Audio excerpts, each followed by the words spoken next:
por favor, suscríbete a Culturizar y dale me gusta al video.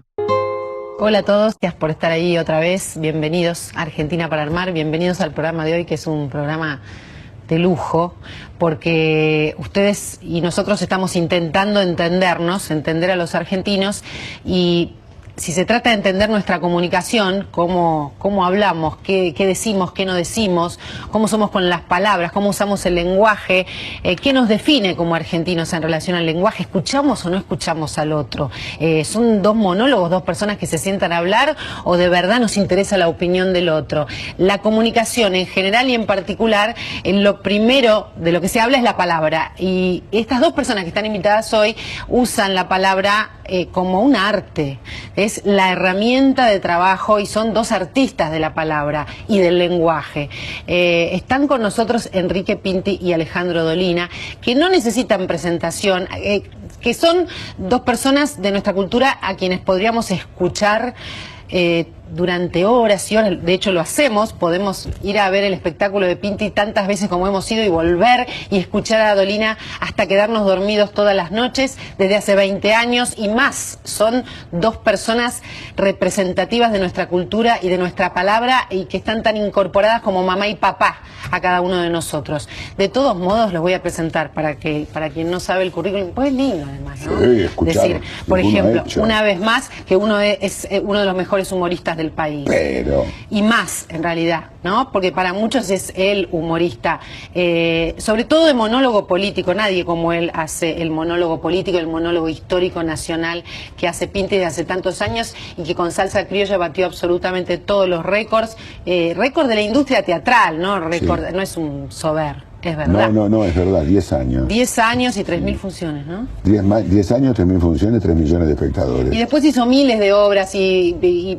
qué sé yo, no sé, no puedo. No, terminamos mañana si leemos. No leas todo eso, leo la gente todo, lo sabe. La gente sabe todo, los sí. Pinti, Canta los 40, Pericón.com, todo eso lo sabe todo. Y ahora, antes de que me olvide, que fue un llamado de atención por las dudas. Cuando cumplí 70 años dije, a ver si me olvido de todo, voy a volver a contar todo de nuevo en este espectáculo, ya desde la base de que a lo mejor es el último coherente. Entonces por eso dije, antes de que me olvide y venga el viejo alemán, voy a contarlo. El viejo alemán es Alzheimer, sí. Pero además está en la radio, escribe en el diario, publica libros, qué sé yo, hace de todo, y a lo largo de esta charla seguramente se filtrará todo Pinti con nosotros. Y Alejandro Dolina, Alejandro Dolina, qué placer tenerte aquí en el programa. Es todo también, ¿no? Porque es músico, es escritor, es guionista, escribe para televisión, escribe para radio, bueno, y su programa de radio, La Venganza Será Terrible, también. Mega récord de récord, hoy en Radio Nacional, que es 20 años. Más, 25. Casi. ¿25? Sí, Hacé la cuenta y vamos a festejar. Lo cual no sé si es para festejar. Yo creo que sí, es un programa de culto, en tal caso, no garantiza calidad. Hay gente que permanece durante siglos instalado en un lugar de privilegio, y sin embargo no sirve para nada. ¿Por qué no pensar que a lo mejor soy yo uno de ellos? Para nombrar a Dolina, simplemente para nombrarlo, porque habría también, como con Pinti, muchísimo para decir. No nos podemos olvidar de lo que nos dejó el amor de Laura, ni nos podemos olvidar del Ángel Gris. También un libro para todo el mundo, y además Bar del Infierno, y estuvo en la tele, y sabe hacer todo el tipo, sabe hacer absolutamente todo. Además fue uno de los fundadores de la Academia del Tango. Exactamente, sí, porque tiene muchas aristas, Alejandro. Entonces, claro, es un placer escucharlo porque siempre te aporta algo, y además esa ironía permanente contra él mismo, también siempre permanente, esa cosa autodepredadora que tienen los grandes humoristas. Bueno, ellos dos son los responsables hoy de analizarnos, ya que los argentinos, entre otras cosas, también somos tan de analizarnos, ¿no? De tanto psicoanálisis. ¿Cómo es el uso de nuestro lenguaje, de nuestra palabra, de nuestros gestos, de nuestros tonos, lo que decimos y lo que no, los silencios? Algunos dicen que somos italianos, pero hablamos en español, ¿no? Por esto de apasionados. Pero te digo que es verdad, porque cuando yo estoy en el extranjero, y estoy en Norteamérica, por ejemplo, y estoy hablando con un amigo mío, no falta el americano que dice, ¿Italian? Y le digo, no, nene, que italiano. Porque la gestualidad, la manera de acentuar, y ellos están acostumbrados en Los Ángeles a los mexicanos, en Nueva York a los puertorriqueños es otro, o los cubanos, es otro castellano, es otro español. Nosotros hablamos con las manos, nosotros hablamos con la cadencia italiana. Y hablamos también quizás con la exageración de la pasión cuando escuchamos candidatos, ahora que este año de elecciones, ¿no? Sí. Y empezarán los debates y las campañas y los discursos. Somos demagógicos cuando hablamos, los políticos son demagógicos, la mayor parte de los políticos, sí. Pero no argentinos, sino de la raza humana política. Pero nosotros, los argentinos, como políticos, somos más demagogos que el resto, usamos la palabra como los tanos más que los demás. ¿Cómo la usamos la palabra? Yo creo que está bien usar la palabra. No hay que desconfiar tanto de la palabra. No porque uno sea veraz, sino porque el uso de la palabra revela mucho acerca de quién la está usando. La palabra es el pensamiento. Decía alguien que era Octavio Paz, lo siguiente: uno cree que la palabra no es más que un instrumento para referirse, lo decía en términos poéticos además, para referirse a una especie de mundo, un topos Uranus que está por allí y del cual las palabras dan una ínfima noticia. Hablaba de poesía, como si la poesía estuviera lejos y las palabras dieran en cuentagotas idea de aquel mundo que es imposible de aprehender. Y Octavio dice, mentira, la poesía son las palabras. Y las palabras no son el vehículo del pensamiento, son el pensamiento. Estoy como los pesados de la semiótica pensando que no existe otra cosa que el lenguaje. Pero sin llegar a ese extremo, podemos darnos cuenta de la inteligencia de una persona oyendo cómo habla. Sí. Y me parece que en ese sentido, los que oyen el discurso político debieran ser lo suficientemente astutos como para darse cuenta qué clase de pensamiento se oculta detrás de la expresión política. ¿Se nota, decís vos? Sí, las palabras son la trampa. Cuanto más hablas, más trampas te tendés en tu camino para que, si estás mintiendo, se note. No solo si estás mintiendo, Enrique. O si no, si estás diciendo una estupidez. Claro, es cómo te funcionan los resortes de la mente. Claro. Bueno, una persona que no es capaz de establecer un nexo entre las cosas que está diciendo, claro, mal podrá establecerlo entre las distintas cuestiones de un país. O sea, primera cuestión, si habla mal, ya es un dato. Es un dato. Es un dato. Ya es un dato. Está tampoco, bueno esto que dijiste. No seré yo, claro, no seré yo el que venga a sacar del círculo político al que use la palabra otario, ¿no? Claro, bueno, claro. No, y es el discurso del rey. Es la famosa escena del discurso del rey. Un rey tartamudo no podía ser allá en Inglaterra. Entonces el tipo tuvo que ponerse un coach para aprender a hablar, porque para animar a ese pueblo a que enfrentara la guerra contra el nazismo no podía venir un tipo que dijera que acá hay tartamudeos políticos también y no se arreglan con un coach. Acá hay tartamudeos políticos de la gente que dice cosas, decir que no es esa clase de dificultad de la que estamos hablando. No, para nada. Están hablando del tartamudeo que muestra una duda, una debilidad del concepto. Una debilidad. Claro. Más que una duda, una mentira, porque se puede ser un perfecto mentiroso y construir universos bellísimos. Lo que revela no es la mentira, me parece que revela la debilidad del pensamiento. Sí, sí. Sin embargo, también hay que estar atento a esto. Digo yo refutándome a mí mismo, que es una buena manera de ponerse en entredicho. Muchas veces, María Laura, hemos oído expresar la necesidad de un debate. Hagamos un debate televisivo, dice alguien, y entonces veremos quién es menos. Yo no estoy tan seguro de que esa sea una forma de hacer decidir al votante. Yo tampoco. Porque a lo mejor hay un tipo que es hábil en los retruques, que es rápido, que es vivaz, que es que tiene la facundia, diría don Miguel de Unamuno, que es una forma brillante del pensamiento, pero no tan sólida. Claro. Y por ahí le gana a un tipo que sí es sólido, pero a lo mejor es un poquito más lento, no es tan malo, no es tan rápido, no es tan explosivo. Entonces, este tipo es el que sabe, el que le ha dicho eso, para su hermana lo embarajo, todas esas cosas tienen mucha... resulta muy bien, ¿no? Exacto. Es que muchas veces, cuando vos escuchás los debates, decís, ¿para qué? ¿Por qué? Cuando son políticos que tienen una trayectoria buena, mala, regular o peor, pero muy conocida, ya se sabe lo que piensan, se sabe lo que hacen y se sabe lo que hicieron. Porque lo que tiene de común la política argentina es que se vuelven a presentar los mismos siempre. Y los mismos tienen historia y uno tiene memoria. Entonces, cuando una persona dice hay que combatir tal cosa y tal otra, y cuando vos fuiste gobernador de ese lugar no la combatiste y había los mismos problemas que hay ahora, ¿por qué voy a repetir? Entonces hay debates que no tienen sentido, porque yo conozco quién es Duhalde y conozco quién es Cristina, no me interesa que debatan. Entonces, yo las conozco. Pero es que está muy bien eso que vos la vi decís. la película. Ahora, está como instalado el debate, ¿no? Y de está verdad instalado, y está parece- bien que esté instalado, Sí, muy porque bien. es un debate político, Sí, quizá señor. como nunca en la Argentina Sí, hay señor. un debate político que es alcance del Estado. Ese es el debate político. Sí, señor. Y no tiene que ver ni con las carteras, ni con el automóvil que se compró el tipo, ni con quién anda, sino de política. Estamos hablando de política. Eso es una excelente noticia.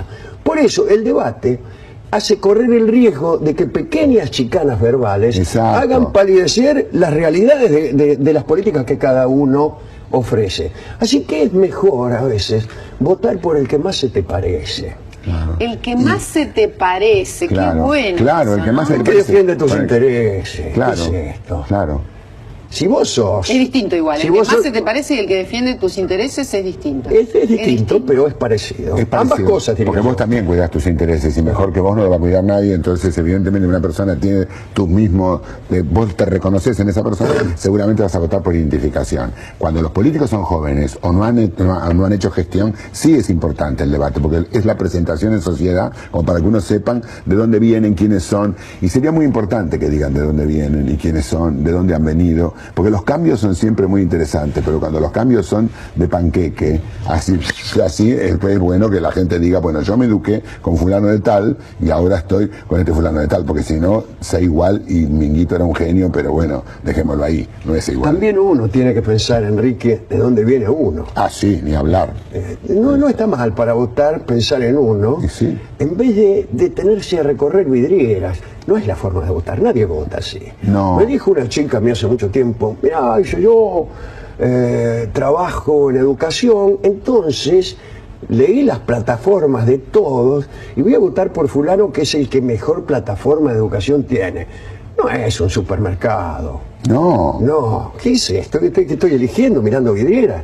No es así. Pero en las No es plataformas muchas veces se dice cuánto Bueno. habrá del presupuesto nacional dedicado a la A la educación. educación, a la seguridad, a la que se salud. hará- Como dice Enrique, una plataforma es un texto ocasional Y sí. y está la historia. Está Después quién está la era el historia. tipo, de dónde viene, a dónde va y quién sos vos también. Claro, si vos ¿Quién te sos vos? acordabas de la plataforma de Menem, dijo, vamos a recuperar las Malvinas con sangre, vamos a esto, vamos al otro, entonces era eso es la plataforma. Cuando le preguntaron, pero usted está haciendo todo al revés, dijo, y si decía la verdad no me votaban, dijo así tan tranquilo. O sea, esta es una de las formas de comunicación que tenemos en la parte política. Una persona que admite y dice, dije mentiras, porque si no no me va a votar nadie. Es verdad, algo- pero eso está admitido, casi hay un código en totalmente. Argentina y probablemente en el mundo, de admitir que hay un circuito de mentiras Sí. que hasta es socialmente correcto. Por ejemplo, cuando yo te digo a vos que 4 gotitas de un fijador te rendirán 100 admiradoras, en realidad es Estoy mentira. macaneando. Estoy macaneando. Y el tipo que está escuchando sabe que le estoy macaneando, Claro. lo acepta y dice, es la publicidad. Claro. Y entonces todos admitimos que circule como moneda corriente entre nosotros mentira. Claro. Mentira, un porcentaje de mentira. Bueno, Y eso pasa también en la política. Claro, Y eso pasa también los en la problemas de política. lenguaje también de la política, que a veces la exacerbación o las ganas de, o el proselitismo demasiado exagerado, hace que de repente metan la pata y por eso, ¿cómo te das cuenta que metieron la pata? Porque Eso. hablaron. Claro. Si no hubieran hablado y son de los misteriosos, que dice, una imagen vale más que 1000 palabras, esas pelotudeces que se dicen, seguramente no te enterás de la barbaridad que acaban de decir. Yo recuerdo un discurso de la presidenta cuando estaba en la Villa 31 para un homenaje al padre Mujica, y estaba bien, venía fenómeno, hace el año pasado, no este último que hizo, venía de 10 puntos, y de repente le agarró el ataque del proselitismo y dijo, todo ha crecido en el país, todo ha crecido en el país, ha crecido gracias a nosotros, ha crecido el turismo, ha crecido el Producto Bruto Interno, ha crecido la riqueza, ha crecido la clase media, hasta esta villa ha crecido, no lo quise decir evidentemente, porque ¿cómo vas a decir que porque creció una villa, creció el país? Pero evidentemente se embalan y sale un pedo por ese lado, como decir, Dios mío, ¿qué pasó? ¿Entendés? Es bueno que hablen entonces, y estamos hablando de una persona como la Sí, presidenta pero que de tiene todos una modos. verba y tiene una oratoria impresionante, Sí. pero meten la pata igual. Entonces cuando uno dice, acá hay algo que no cerró, ¿cómo puede ser este tipo de cosas? Después lo Pero niegan, ahí, sí. Enrique, perdón que te interrumpa, ahí Sí. lo que no cerró es la mala elección de un ejemplo, ¿no? Claro, Eso exactamente. no invalida todo lo No demás. invalida todo lo demás, pero vos, gracias a que dice eso, vos decís, bueno, vamos a pensarlo, a ver si fue un lapsus lingua. El otro día Macri dijo también, si gano, me ocupo del país, si no, me ocupo de mi mujer. No quiso decir eso seguramente, pero una especie de dislexia se metió ahí en el medio y entonces me libre que decís vos, ¿cómo puede ser? ¿No es cierto? Es un... Por eso lo que yo le decía a María Laura es que el examen del lenguaje no sirve tanto para detectar mentiras, cuanto para ver la dotación de agudeza que tiene el tipo. Claro, claro. Y ahí sí, hay algunos que claro, les cuesta organizar. Les cuesta organizar. ¿De qué viviría yo si no me tiran la pata a ellos? No sé, pero evidentemente claro. es cierto, uno tiene un ojo demasiado crítico y un oído demasiado atento, entonces uno pesa cosas que por ahí a lo mejor no tienen importancia, no tienen tanta importancia en la gestión. Pero para mí todo es importante. Yo lo anoto en una libreta verde, una libreta roja, en una libreta amarilla, los alertas. ¿Te das cuenta? Sí, pero entonces, una forma de votar es hacer una lista de prioridades de importancia. Exactamente, porque, ¿qué es lo que querés? Es cierto que todo es importante, pero no todo tiene la misma importancia. Por eso alerta 1, alerta 2, alerta 3. Exactamente. Sí. No, pero también es una chicana política el descubrir un lunar y actuar por sinécdoque. La parte por el todo. Si mirá lo que acabamos de descubrir, esto tipo así. Claro. Entonces, un pequeño detalle contamina todo. Sí. Es una trampa de la comunicación. Es una trampa de la comunicación y no será también una trampa argentina, porque en general pasamos de lo blanco a lo negro con mucha facilidad, ¿no? Y ese lunar que se encuentra invalida el resto, contamina el resto y lo tiñe. Y aquí muy fácilmente pasamos acá pasa mucho de eso. Rivera a Boca, de gorilas a peronistas, de peronistas radicales, a enfrentamientos a blancos negros, a la imposibilidad de convivencia. Nuestro ejemplo cunde, sí. Y en esta cosa de que estamos o condenados al éxito o destinados al fracaso y nunca hay donde se pueda convivir con los grises, donde se pueda convivir, como decía antes, ¿no? Y me preocupa eso, porque muchas veces tiramos todo Sí, pero lo María anterior. Laura, convengamos que los medios de comunicación son una máquina de encontrar lunares. ¿Y los medios nos representan a los argentinos que encontramos lunares? No nos representan, pero nos influyen y nos manipulan, evidentemente. No somos No nosotros nos representan porque no nos lunares elegimos y que de todo. desconfiamos y que vemos el pelo en la Pero leche. ¿sabés qué pasa? Pero cuando uno lo encuentra confirmado por un medio importante, por un medio que uno dice, entonces yo tengo razón, lo refuerza eso, no tiene. Lo que pasa es que el asunto de pensar distinto es importantísimo para la libertad y para pero hay que tener límite con el asunto de pensar distinto, porque por ejemplo alguien puede pensar distinto que yo y puede pensar que Videla es un héroe que nos salvó. Y ese piensa distinto, pero me cago, ¿viste? El error está... Que yo no lo voy a ir a matar, no lo voy a ir a poner preso, pero yo no puedo dialogar con ese señor. Yo no puedo dialogar con ese señor. Entonces hay cosas que pensás distinto, en una cosa se puede discutir. El alcance del Estado, si tiene que haber más, si tiene que haber menos. Todo eso en la pensar. Ahora, decir... Cualquiera que piense distinto, ¿me salen con una de esas? No. Y me salen con Hitler fue un genio y no lo supieron comprender, no, viejito. ¿Sabéis que hay una palabra que se usa mucho, especialmente en los reality shows, que es la palabra respeto, ¿no? Entonces se necesita respeto para todo. Claro. Respetame, vos tenés que respetar esto.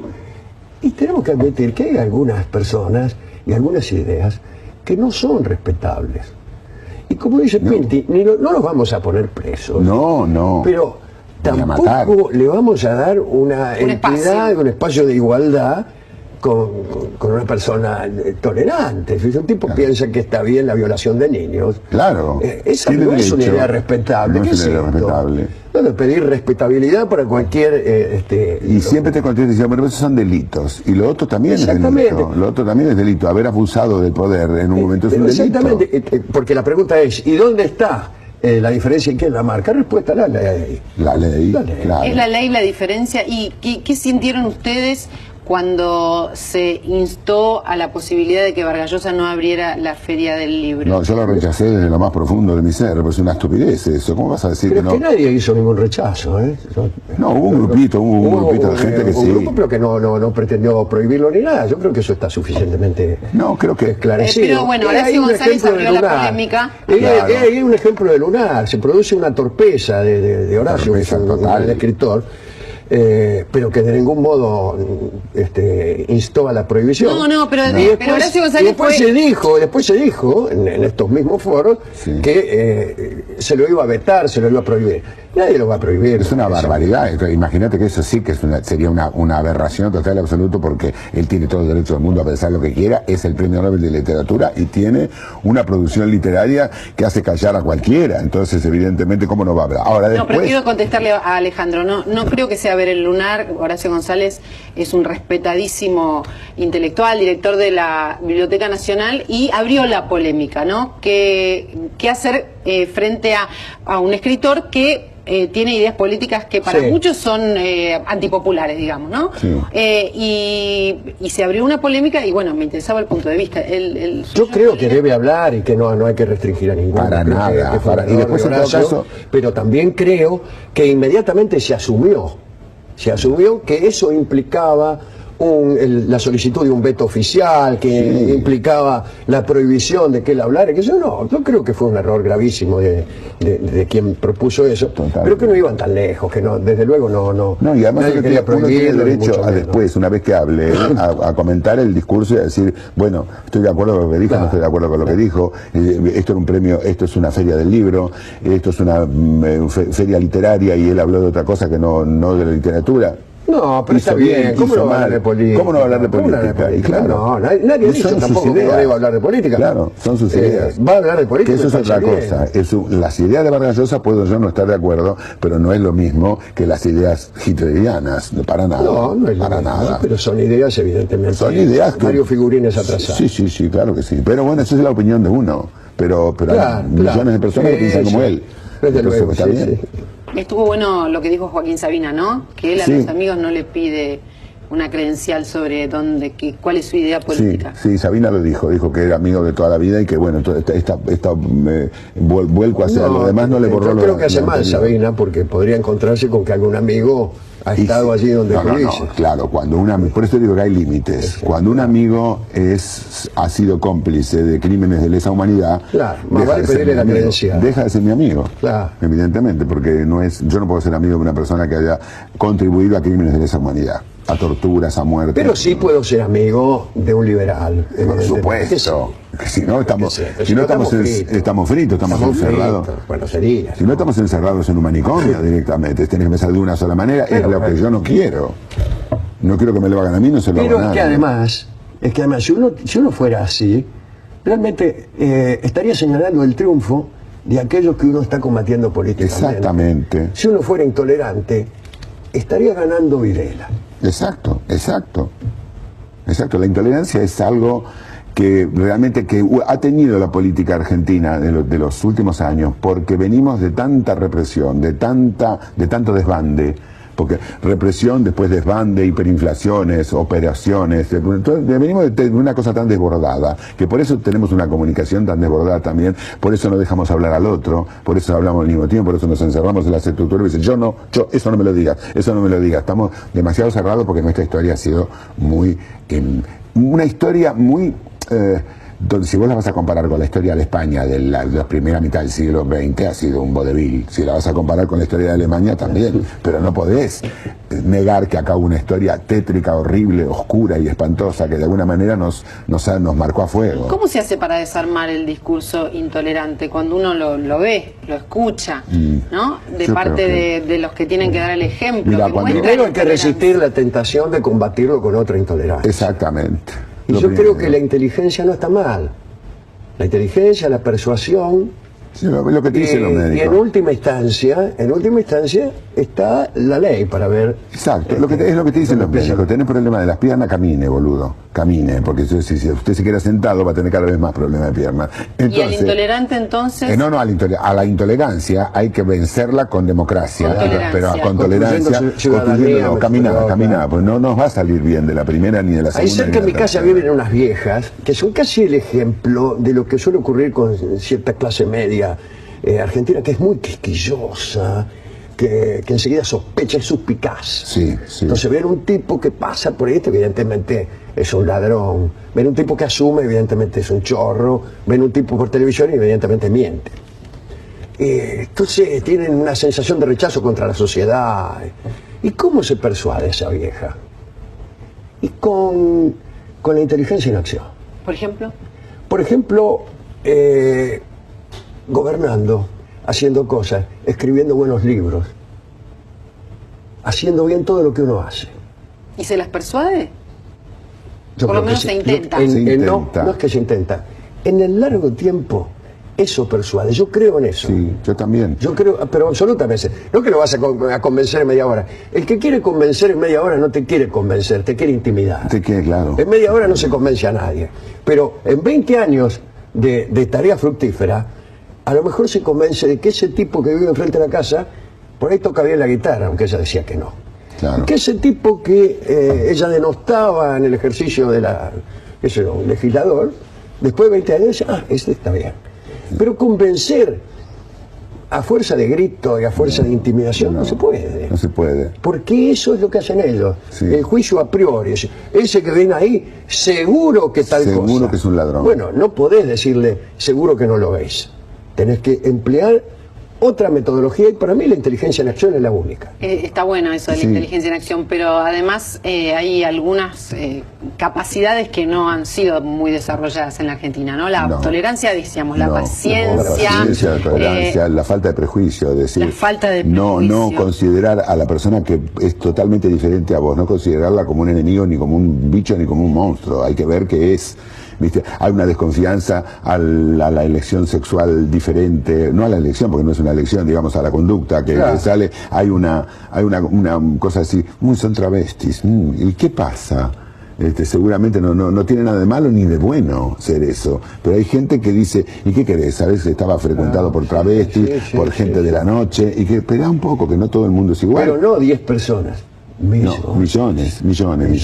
Ese tipo de cosas tenía un apoyo popular, sí, mejor que estén adentro. ¿Que estén adentro quiénes? Los que hacíamos teatro a la noche, ¿viste? Es una cosa que, claro, ahora se desbandó todo por otro lado y entonces hay un real aumento de la delincuencia y todo, y la gente se puso paranoica. Pues se pone paranoica porque además... porque te pueden robar. Tienen razón, porque te pueden robar. Claro, entonces tenés miedo de que alguien te robe. Hay una delincuencia común que produce un daño social, evidentemente. Y que va a estar siempre. Esto existió, sí.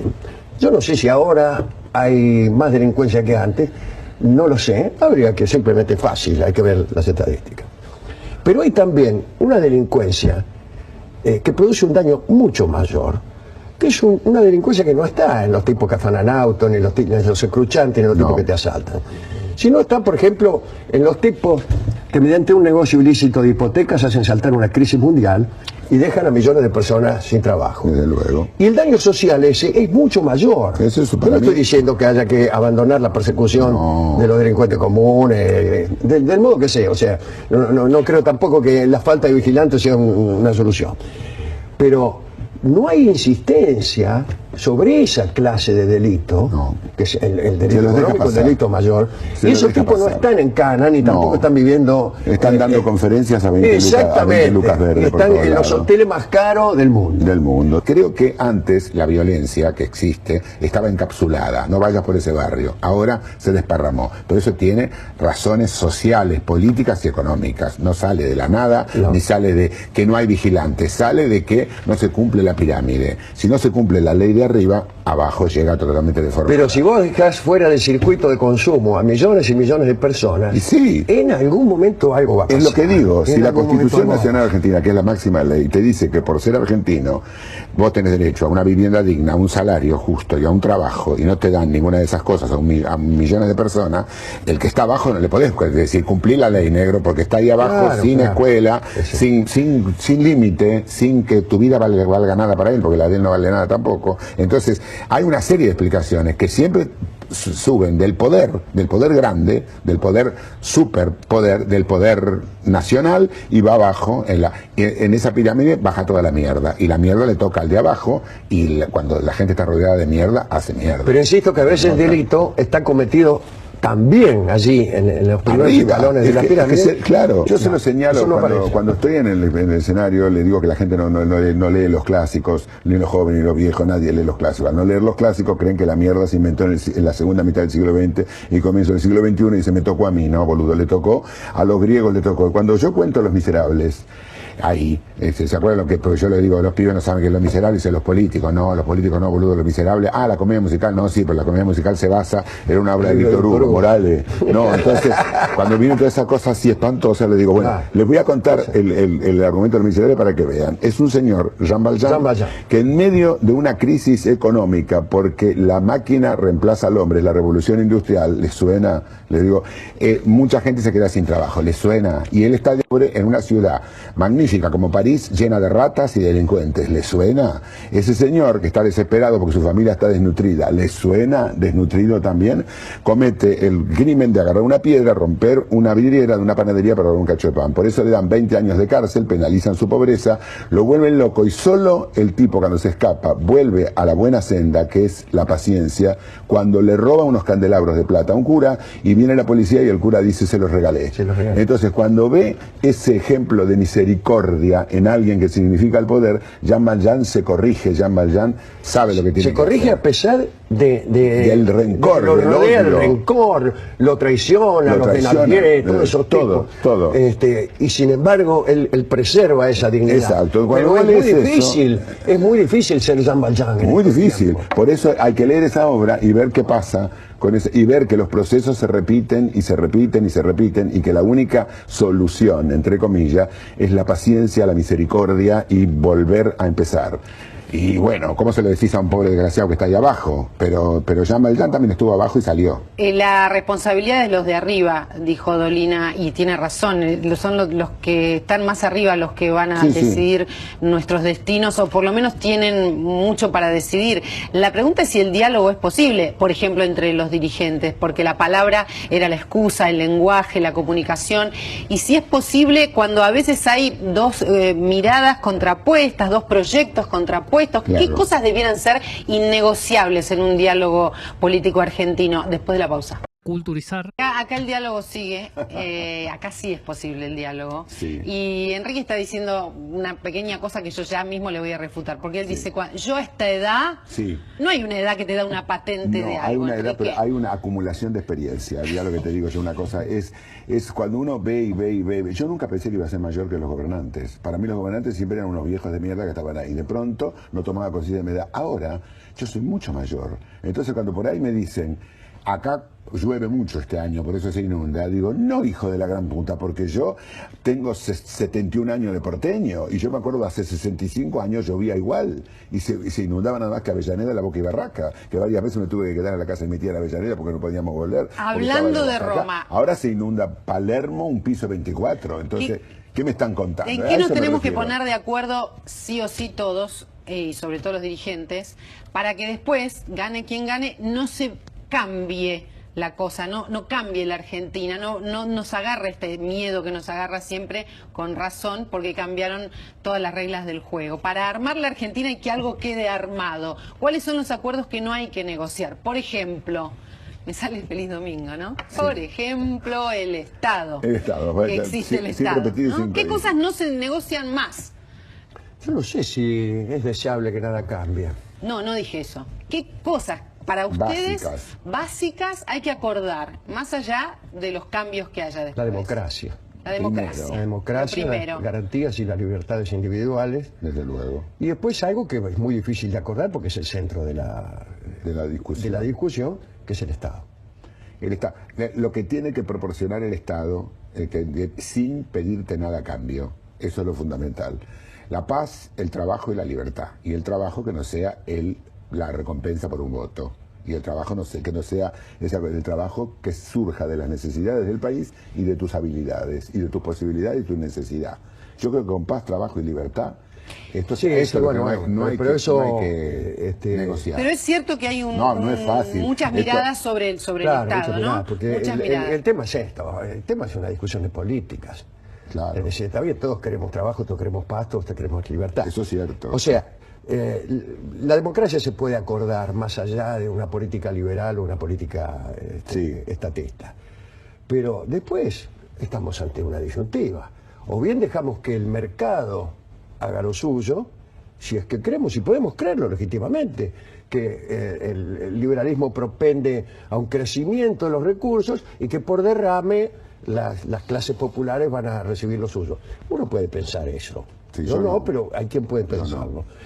O si no, la otra política es decir, bueno, el Estado va a intervenir, va a manejar las formas de la economía mediante el impuesto, mediante la ley, mediante actividades sucedáneas, etcétera, etcétera. Bueno, eso no se llama liberalismo, se llama estatismo.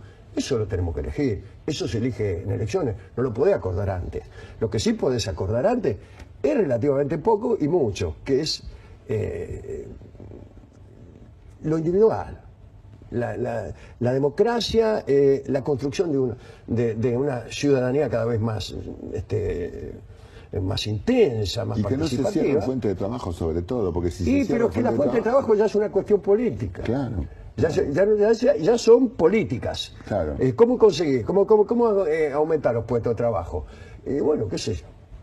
Podés ser liberal y dejar que el mercado haga lo suyo, o podés fomentar la producción desde una activa participación del Estado. Y yo creo también que vale mucho la honradez y la rectitud de la gente que instrumente cualquier tipo de política, porque en realidad se instrumentaron todos. Acá hubo populismo, hubo esto, hubo lo otro, y hubo el efecto derrame, que fue derrame cerebral nada más. Entonces yo lo vi 3 veces, por lo menos cada una de las teorías 3 veces, siempre en el fracaso, siempre en el horror, siempre en el desastre. Yo no estoy de acuerdo con eso. Yo no estoy de acuerdo con eso. Yo creo que, por ejemplo, una política de crecimiento del mercado interno, de control del mercado exterior, de fuerte participación del Estado en las cuestiones económicas, de una política internacional alineada, cercana a América Latina, podría decir 2 o 3 cosas más, se vio solamente 2 veces en la historia argentina y las 2 veces fueron exitosas. Pero, una es ahora y otra fue durante la primera presidencia de Perón. Pero lo que pasa y ningún otro gobierno hizo esa política. Pero fallaba en la primera época de Perón, fallaba la posibilidad de disentir, pero no disentir, como yo te digo, soy partidario de Hitler. No, era una cosa impuesta, era una cosa donde no se podía tener otra opinión, donde no había un solo lugar donde pudieras leer alguna de las inconveniencias que traía eso. Hubo una rigidez que finalmente llevó a los sectores del poder reaccionarios a convencer a la gente de la cabeza de que eso no era un gobierno democrático, sino una dictadura. Entonces, eso derivó en la revolución fusiladora, que fue un horror y un espanto. Y ahí empezaron a aplicar la otra teoría, y no funcionó. Sin embargo, tuvieron éxito también, éxitos parciales, pero lo de abajo quedó. Siempre los pobres, siempre tire 10 en Santa Fe, los chicos de Santa Fe del año 60, que Fernando Birri retrató también en aquel documental, arriesgando su vida, yendo a las paralelas de la vía del tren para pedir 10 centavos en el año 60. Los inundados, aquella otra película maravillosa que no era una película de ficción. El horror, la miseria, arriba en el noroeste, problemas con el mal de Chagas, problemas con toda una serie de cosas. Pero eso no ocurrió con las políticas que yo te estoy diciendo. No, eso ocurrió y a mí siempre. Me parece que eso que vos decís que es verdadero, no nos olvidemos de Apol, y qué sé yo, son problemas absolutamente menores dentro de una política. Claro, pero nadie puede decir que la característica central del gobierno de Perón fue una característica dictatorial. Evidentemente que tenían problemas los tipos que opinaban distinto, que por ahí no tenían, tenían inconvenientes. Hubo mucha gente exiliada, pero en esa época. Claro, a la luz de lo que pasó después en la historia argentina, aparecen chistes. Ah, sí, claro. Cada vez fue peor, ¿no? Si se hubieran cargado a un solo tipo, no, claro, ese tipo estaría a cada minuto en estas discusiones.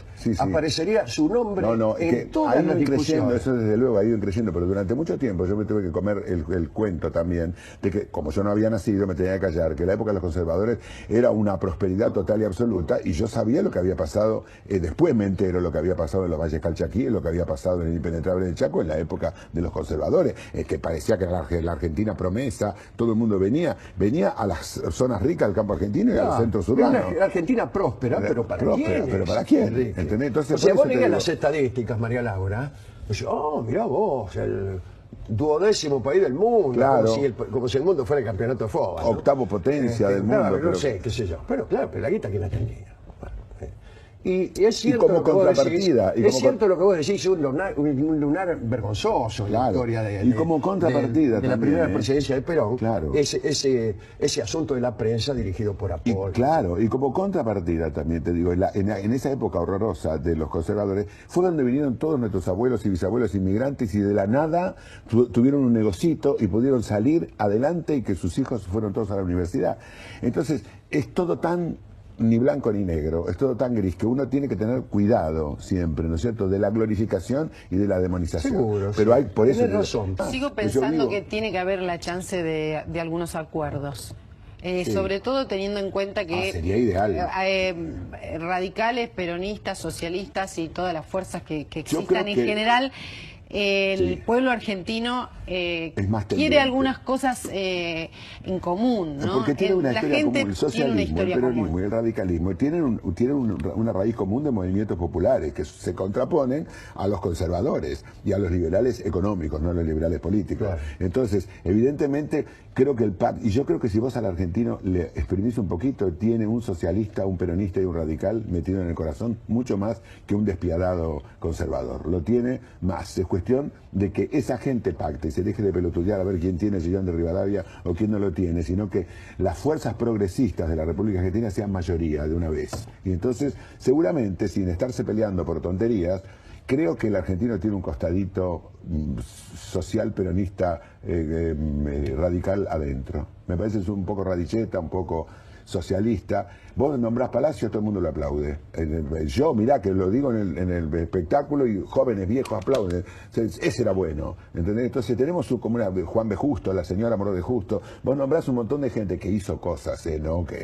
Gente que es piripipí. Y la gente se identifica. Así que creo que un pacto, como vos decís, no sería tan imposible. Yo la palabra pacto no la uso. No, parece mafia. Pero, es igual código. Pero me parece que debe haber puntos de acuerdo, de cuestiones mínimos que no se discutan, sabiendo que hay tantas maneras de mirar, por ejemplo, como decíamos, el Estado, algunas cuestiones que estén. Así, no creo que nadie esté en contra, por ejemplo, del aumento del presupuesto educativo de Filmus, por dar un ejemplo, ¿no? El aumento del presupuesto para la educación, el porcentaje de aumento, para dar un ejemplo en el que después no vengan y lo tiren para atrás, el que venga. Y así, con lo que se hizo bueno, en cualquier caso, debiera existir. Evidentemente, tenemos que tengo la tendencia a desconfiar de cualquier, pero de cualquier diálogo, de cualquier pacto, sí. entre enemigos bastante irreconciliables. Hay veces en donde es inevitable el conflicto. Es cierto, pero yo no estoy de acuerdo con que la historia funcione, como decía Hegel, con continua síntesis. No. ¿Y qué es esto? Yo no sé si se puede. Por ejemplo, Pinti dice que vos sos ladrón y te robaste $1.000.000 de pesos, y vos decís que no hiciste nada. ¿Y la síntesis cuál es? Que te robaste 500.000. Esa no es una manera de pactar. No, esa no es una manera de pactar ni de eso acordar. Es pacto. Eso es pacto mafioso. Claro, eso es pacto mafioso. Yo no quiero acordar de esa manera. Claro. Haciendo la mitad de lo que hay que hacer, nada más que para que, el otro no chille. El enemigo no chille. No. Porque es así como se fracasa. Sí. Y me parece que a lo mejor, más que acuerdo, necesitamos beligerancia. Discúlpenme este despacho casualmente en beligerancia, ¿no? Pero me parece que debemos profundizar nuestras beligerancias. Siempre con el respeto a la vida humana, a la libertad, etcétera, etcétera. Pero ir hasta el fondo. Así que nosotros creemos que el mercado se va a comer a los pobres. Bueno, sigamos adelante con esto. Sigamos adelante. Y si hay que hacer una política de impuestos muy fuerte, donde los ricos tienen que poner mucha guita y que la ponga. Y si se opone... Yo la pongo, no tengo ningún problema. Sí, yo la pongo. Yo si quisiera, yo si creyera y se me fueran todas las sombras de duda, yo no tengo ningún problema que me suban los impuestos. Si yo tengo una buena entrada, no tengo ningún problema. La verdad. Sí, no pero Ahora, si después mandan computadoras a escuelas que no tienen electricidad y las maestras se les tienen que enchufar, pero, acá, bueno, pero entonces eso no es la cosa. Sí, no es la cosa, pero es grave. No es la cosa. Tienen que ver... Y si Tartagal se vuelve a caer todo de nuevo y nadie hace un corno por Tartagal y se vuelve a derrumbar de nuevo Tartagal, a través de este gobierno del anterior, con el mercado, con el señor mercado, son cosas que son el cotidiano. Pero de ese modo, Pinti, jamás vas a articular una creencia política o una política. No. Si todo está hecho de anécdotas individuales, ¿qué voy a creer yo en el Estado si fulano se afanó una computadora? O no crees en el liberalismo, o no crees en el liberalismo porque fulano se hace los trajes no sé dónde. Bueno, hablemos de política, pero hablemos de política. Que se afanen las computadoras no es un hecho político, no se la afanaban. Es un hecho de corrupción. El hecho de corrupción tiene una prensa sobredimensionada, eso no es política. No, perdón, Alejandro, no se las afanaban, las mandaban a un lugar donde no había energía eléctrica. Lo mismo, eso no es política, no es izquierda ni derecha. Hay que poner la energía eléctrica primero y después mandar la correcto, pero es una cuestión de gestión. Eso le puede pasar al liberal, le puede pasar al socialista. Sí, pero en el 2000 y pico no puede ser que un solo lugar de la Argentina no tenga luz eléctrica, no puede ser. Bueno, no puede ser, pero... Eso es un problema de fondo, no es una anécdota. Y bueno, pero tenemos que resolverlo a través de la política. O sea, no hay un partido político cuya plataforma consista en poner la energía eléctrica. No, pero tenemos que ver de qué manera, en qué contexto macroeconómico. Se apaga todo el país. No negar la crisis energética y decir está todo bien y se apagó todo. Porque eso no es una anécdota ni un lunar, es un problema grave. Es un problema grave, pero a través de qué política lo vamos a resolver. No sé, claro. Pero ese es el asunto. Desde luego que se tiene que apoyar una política gestionadora de un Estado responsable. Eso desde ya. No se va a dar con un... Sí, pero hay que decidir qué color político tiene eso. Pero un momento, miren, empezamos el programa tratando de ver cómo hablamos. Ahí está, levantó la voz Alejandro Dolina. Pero claro, y se pero una cuestión ¿cómo voy a levantar la voz? Justamente. Y gesticula, ¿no? Pero que también es muy argentino. En este levantar la voz, un gigantesco afecto. Pero seguro, y así lo tomo yo. Y también. es muy argentino, igual se achicó un poco, Enrique, ¿no? Estoy pensando en el diálogo y en la manera y en la gestualidad y cómo hablamos. No ha habido ni media agresión. Porque yo escucho lo que dice la gente y valoro lo que dice la gente, quién me lo dice, ¿te das cuenta? Entonces, yo puedo pensar una cosa, él me hace pensar en otra, no es que yo vaya a cambiar de un día para el otro, pero te deja pensando. En el disco rígido se queda. Pero bueno, te deja pensando, Enrique. No, estaba describiendo. Como quien a un amigo pero seguro, le está diciendo, pero escuchame. Pero por favor, Alejandro. Es así como lo tomo yo también, porque si no, vos me conoces enojado a mí, me levanto y me voy. No, esto es un intercambio de opiniones de gente que básicamente piensa bastante parecido, solo que la instrumentación de las soluciones son diferentes. Creo que él la tiene más clara y más definida. Ahora, el miedo de que la pasión haga que no nos escuchemos a veces, ¿no? No, eso, bueno, conmigo no ocurre, porque yo soy un charlatán y yo hablo mucho. ¿Podés escuchar? Sí, ¿Qué? Totalmente. ¿Y vos? ¿Qué? ¿Sí podés? ¿Qué? ¿Qué dijo? Porque ellos hacen humor, básicamente hacen humor. No, sí.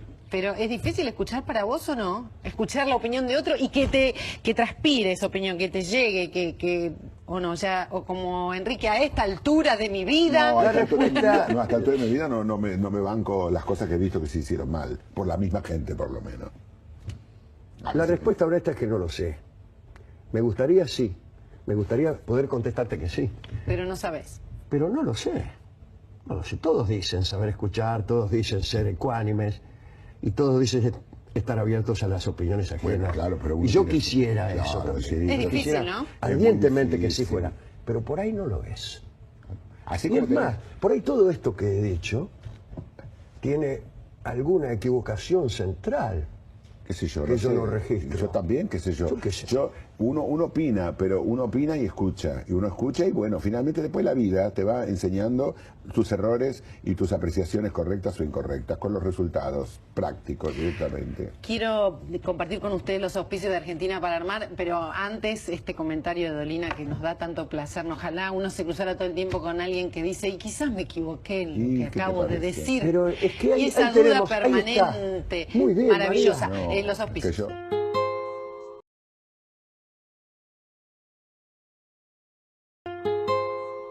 hay quizá una buena noticia. ¿Y qué es?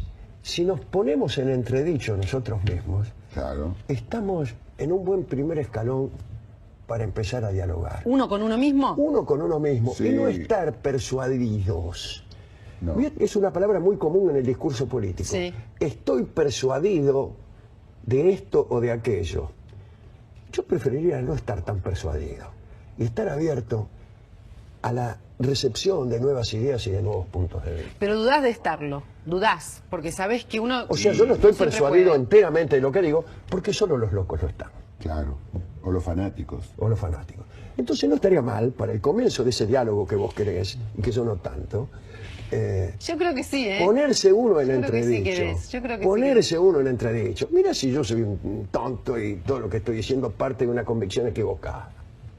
No, yo creo que me No parece hace falta que- tampoco decir que uno es un tonto, ¿no? No, Pero no, sí no, que no. En mi podría caso, haberse equivocado. creo que no hace Puede falta. ser, no hace falta, puede decir que uno metió la pata, que uno hizo una apreciación errónea, que uno tiene una visión de la realidad que no es completa. Porque si no uno no puede cambiar de Y si no, idea. claro, ¿Cómo claro, es? claro, No se cómo no. puede Está bien. cambiar. Hay que pensar siempre lo mismo. Y No- yo no- quiero que la vida diaria sea un poco más agradable, es lo único que quiero. Ay, sí, por favor. ¿No es cierto? ¿Y cómo se hace? No sé, Y- pero no sé, si lo supiera yo te diría. Yo Tratando de agradar un poco en más, mi che. en mi micromundo yo soy una persona absolutamente agradable, tratable y yo la paso muy bien. Pero Y es en mi eso la micromundo, palabra no es la cosa, sirve o no. ¿eh? En eso la palabra sirve. Claro que Tratar de sirve. ser más agradable, tratando de agradar, Sí, dijo sí, Alejandro. sí, no bajarse los calzones, tratar de agradar. Bueno, esa quizás es una forma de agradar. Bueno, Pero en sin algunos llegar a casos, en algunos casos, en otros casos es la ruptura de una vieja amistad. No, no, no. ¿Cómo sería tratar de agradar gracias a las palabras? Gracias a las palabras, bueno, escuchar, respetar y escuchar. Respetar lo respetable, no cualquier cosa. Respetar algo que básicamente parte del mismo tronco, parte de del mismo deseo, con las instrumentaciones totalmente distintas. No estar cerrado a que esto es lo que veo yo y acá no hay discusión y se van a la mierda. Eso yo lo puedo hacer en el escenario porque me doy una manija de la puta madre y entonces y estoy así, fenómeno. Pero porque es casi una catarsis o una interpretación dramática de lo que ocurre. Después en la vida uno tiene que tratar de encontrar la armonía entre la gente que tiene un lenguaje parecido, porque yo armonía no voy a encontrar con un señor que defienda el terrorismo de Estado, no puedo, con un señor que me defienda la tortura, la desaparición, yo no, con esa gente no puedo dialogar, lo lamento mucho, soy intolerante, pero con el resto del espectro político sí soy tolerante. Yo creo que la palabra, los árabes decían que la palabra era el oro de los árabes. La palabra es una riqueza, es una buena noticia en un universo donde no hay tantas buenas noticias. Entonces, aquellos que tienen la posibilidad de acariciar con la palabra, de suscitar, en el sentido de un amunesco, Sí. despertar al otro, revolver el espíritu de los que comparten la vida con nosotros mediante la palabra, esos deberían ponerla en acción. No está mal escuchar palabras hijas de la inteligencia, del talento, de la inspiración poética, en un mundo donde la palabra cada vez más da lugar a la interjección, al gesto, al lenguaje degradado. A la pobreza. Entonces, el que tiene la posibilidad de usar la palabra y acariciarte, que te acaricie un poco. Muy bueno, eso es importantísimo. Yo siempre le digo a los que son más jóvenes, chicos, yo puteé toda la vida, pero lo mío parece Shakespeare. Yo cuando decía a la clase política en el 2001, váyanse todos a la recalcada concha de la reputísima madre que los recontamil, reparió abortos políticos salidos antes del tiempo, del vientre inmundo de su puta madre quinielera. Esto es Shakespeare al lado de boludo, decía boludo, todavía no boludo, nada. Esta especie de horror a lo que se ha sometido el lenguaje no tiene nada que ver con la buena palabra, ni con la mala palabra, ni con la galanuna, ni con nada. La estructura, se perdió la estructura del idioma y la gente parece anga, ¿viste lo que son los mensajitos de texto? Cacuca, concha, cacuqui, kaki, cuki, ¿cómo entienden esa mierda? Entonces, está bien, es una nueva forma de comunicación, yo estaré pasado a la prehistoria, pero creo que la pobreza del lenguaje es lo que más me asusta en este otro nivel que no tiene nada que ver ni con la política, ni con el Estado, ni con nada. Es cómo nos vamos a comunicar. Tal vez sí. Por ahí tiene. Tal vez sí, porque pero, viste, yo tengo miedo de esto. Un lenguaje, iba a decir rico, es una palabra antipática, ¿no? No, pero variado, ¿no es cierto? Un Usted usa este lenguaje idioma. variado elude la violencia. Siempre. La violencia penetra más fácilmente en medio de esa ausencia de palabras, claro. que cuando el pensamiento se expresa en forma completa a través de palabras adecuadas. Sí, por eso es tan importante que la gente vuelva a leer por computadora, por Twitter, por lo que sea, pero que vuelvan a leer, porque al leer vos fijás las palabras, y al fijar las palabras sabés por lo menos cómo se escriben, porque cuando no sabes ni cómo se escribe, no sabes ni qué significan después. Entonces, en una palabra, volvemos a al famoso presupuesto de educación de María Laura. Claro. Si la gente se educa, hay una cosa que no le dicen a los chicos, ¿no? Dicen, che, si vos te lees, si vos te instruís, vas a conseguir trabajo, vas a otra vez a ser mejor, por ahí incluso hasta mentira, pero bueno. Sí. Pero nadie le dice, si vos lees mucho y te haces un poco inteligente, vas a tener placeres mejores. Nadie se lo dice, eso habría que empezar a decírselo. Claro que sí. Vas a disfrutar de más y mejores placeres. Qué lindo. Terminemos el programa acá porque es muy lindo eso. Claro que sí. Muy lindo y todos coincidimos en eso. Y si lo quieren volver a ver, ustedes saben, www.tn.com.ar, y estas son algunas de las frases del programa de hoy.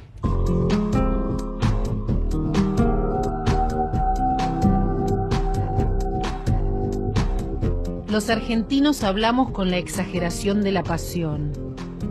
Nuestra comunicación es desbordada. No dejamos hablar al otro o nos encerramos en lo que opinamos. Las palabras no son el vehículo del pensamiento, son el pensamiento mismo. El uso de la palabra revela mucho. Podemos darnos cuenta cómo piensa una persona escuchando cómo habla. El que quiere convencer en media hora no quiere convencer, sino que quiere intimidar. No se puede convencer a fuerza de gritos e intimidación. Se puede pensar distinto, pero hay personas e ideas que no son respetables. No se les puede dar entidad a quienes sostienen ideas intolerantes. Pero hay que resistir la tentación de combatir la intolerancia con otra intolerancia. Hay acuerdos mínimos que a esta altura son innegociables en cualquier debate político. La democracia, las garantías y las libertades individuales, también la paz y el trabajo. La democracia se puede acordar, más allá de una política liberal o una política estatista. Si nos ponemos en duda nosotros mismos, podemos empezar a dialogar. Es preferible no estar tan convencidos de lo que pensamos y estar abiertos a la recepción de nuevas ideas y puntos de vista. La palabra era el oro para los árabes. La palabra es una buena noticia en un universo en el que no hay muchas buenas noticias.